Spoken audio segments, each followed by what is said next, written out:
জংকি trader চেনেলটোলৈ আপোনালোক সকলোকে স্বাগতম জনালো। আজি 19 জানুৱাৰী 2023 চন, বৰ্তমান বাজিছে 5:03। যিহেতু যোৱাকালি টেলিগ্ৰাম চেনেলত মই আপোনালোকক আজিৰ দিনটোৰ বাবে ৰেজিষ্টেন্স আৰু ছাপোৰ্ট কি আপোনালোকক মেছেজৰ যোগে দিয়া হৈছিল, আৰু মই আপোনালোকক ড্ৰ কৰি দিছিলোঁ যে এনেধৰণে মই যোৱাকালি আপোনাক এনেধৰণে একুৰেট এটা ৰেজিষ্টেন্স জোন ড্ৰ কৰি দিছিলোঁ, আৰু লগতে কৈছিলোঁ যে আজিৰ দিনটোত মোৰ মাৰ্কেটৰ ভিউ বেৰিছ হ'ব।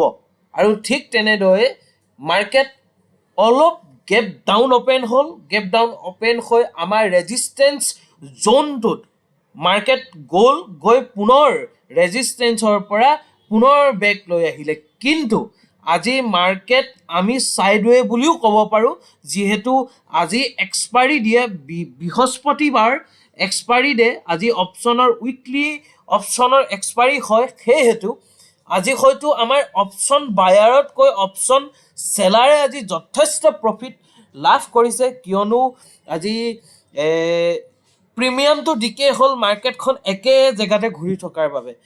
যি কি নহওক, যিমান টাফ মাৰ্কেট হ'লেও জংকি ট্ৰেডাৰ আৰু জংকি ট্ৰেডাৰৰ ষ্টুডেণ্টক ইমান সহজে লছ কৰিব নোৱাৰে। প্ৰথম কথাটো হ'ল আমাৰ মাৰ্কেটৰ নজৰিয়া, আমি মাৰ্কেটত কি ধৰণে আমি মাৰ্কেটখন অবজাৰ্ভ কৰোঁ, কি ধৰণে চাওঁ, আৰু জংকি ট্ৰেডাৰ কোৰ্চ লোৱা প্ৰত্যেকজনেই যোৱাকালি ৰাতিয়ে গম পায় যে আজি মাৰ্কেটখন বেৰিছ হ'ব। তেওঁলোকে মাত্ৰ এটা স্পেচিফিক জেগাৰ স্পেচিফিক ঠাইৰ বাবে তেওঁলোকে মাত্ৰ ৱেইট কৰি থাকে, আৰু সেইমতে যদি সেই ঠাইটো পায় তেওঁলোকে ট্ৰেড এক্সিকিউট কৰে আৰু এটা সুন্দৰ প্ৰফিট লাভ কৰে। আৰু আপোনালোকক দেখাওঁ, আজিৰ দিনটোত মই বৰ বিশেষ প্ৰফিট কৰিব নোৱাৰিলোঁ। আজিৰ দিনটোত মোৰ প্ৰফিট হ'ল মাত্ৰ 15,178 টকা 75 পইচা। আজিৰ দিনটোত মোৰ লাভ ইমানেই হ'ল, ওৱান ডে ওৱান ট্ৰেড যিহেতু, আৰু মাৰ্কেট আজি সাইডৱে হয়, কিন্তু আমাৰ ভিজন, আমাৰ ভিউটো ক্লিয়াৰ যে আমি বেৰিছ ট্ৰেড ল'ম, আৰু যে যোৱাকালিৰ পৰাই আমি ক্লিয়াৰ যে আমাৰ বেৰিছ ভিউ হ'ব। আৰু আপোনালোকক আজি এয়া আমাৰ মাৰ্কেট, আৰু আজি আমি কি ধৰণে কি কৰিলোঁ, আজি মোৰ বহুত মাৰ্ক কৰি থোৱা আছে গোটেই চাৰ্টখন। যিহেতু আজি যি জংকি ট্ৰেডাৰ অফলাইন কোৰ্চ জুলিয়াজনত অনুষ্ঠিত হৈ আছিল, আজি সেই শেষ পৰিছে। আজি শেষৰ দিন আছিলে, আজি শেষ হৈছে কোৰ্চ। আৰু যি নেক্সট কোৰ্চ আছে সেইটো আছে আপোনাৰ 28, 29 আৰু 30 জানুৱাৰীত গুৱাহাটীত আছে, আৰু তাৰ চিট প্ৰায় নাই, বৰ্তমান শেষেই হৈছেগৈ। যদি আমি চেষ্টা কৰিম, যদি কোনোবাই যদি এতিয়াও যদি বিচাৰে তেনেহ'লে আমি 2টা বা 1টা চিট এক্সটেণ্ড কৰিব বিচাৰিম। যদি আপোনালোকে বিচাৰে তেনেহ'লে এক্সটেণ্ড আমি কৰিম। আপোনালোকে ৰেজিষ্ট্ৰেশ্যন কৰি ল'ব পাৰে 7,000 ৰুপিজ দি পিনি, আৰু বাকী যি ৰেষ্ট এমাউণ্ট থাকিব সেই এমাউণ্টটো আপোনালোকে আমাৰ যি ক্লাছ আৰম্ভ হ'ব আৰু ক্লাছত আহি আপোনালোকে দিলেই হ'ব। যি কি নহওক লাগে, অহা কাইলৈ মাৰ্কেট মই প্ৰি মাৰ্কেট অপেনিং হোৱাৰ পিছতে মই এটা ভিউ আপোনালোকক দিব পাৰিম, যিহেতু আজি যথেষ্ট টাফ মাৰ্কেট।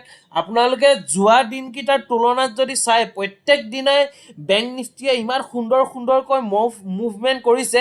এদিনত মিনিমাম 500, 400 প্লাছ আপোনাৰ মুভমেণ্ট কৰিছে, কিন্তু আজিৰ দিনটো যদি আপুনি চাবলৈ যায়, আজিৰ দিনটোত মাত্ৰ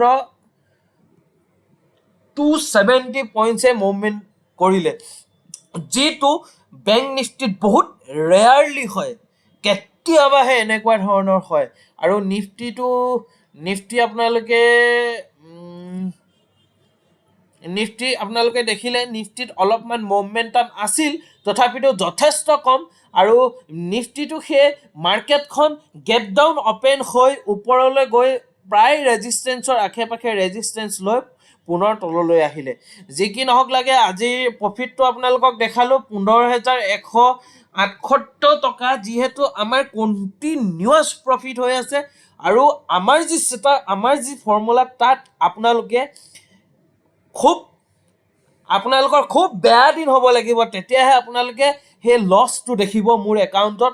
আৰু মোৰ একাউণ্টটো এইটো চাব, VB5568, আৰু এতিয়া বৰ্তমান সময় এবাৰ ৰিফ্ৰেছ কৰি দিছোঁ আপোনালোকে চাই যাব যে আমাৰ খুব বেয়া দিন হ'ব লাগিব আমি তেতিয়াহে লছ লওঁ আমাৰ ষ্ট্ৰেটেজি আমাৰ ছেটআপ আমাৰ ফৰ্মুলাটো এনেকুৱা ধৰণৰ হয় যেতিয়াই আমাৰ ফৰ্মুলা বনিব আপোনাক তেতিয়াই প্ৰফিট দিব তথাপিতো মই আপোনাক ক'ব পাৰোঁ যে আপোনাৰ যদি মাহেকত যদি জানুৱাৰী মাহততো ষ্টপ লছ নাই ডিচেম্বৰ মাহত এটা ষ্টপ লছ আছিলে আমাৰ ছেটআপৰ মতে যদি আপোনালোকে বিচাৰে সেই এই ফৰ্মুলাটোত যদি আপোনালোকে প্ৰেক্টিচ কৰে সেই ষ্টপ লছটো আপোনালোকে শেষ কৰিব পাৰিব ধন্যবাদ থাকিল আপোনালোকৰ দিনটো শুভ হওক ভিডিঅ'টো ইমানখনতে সামৰিলোঁ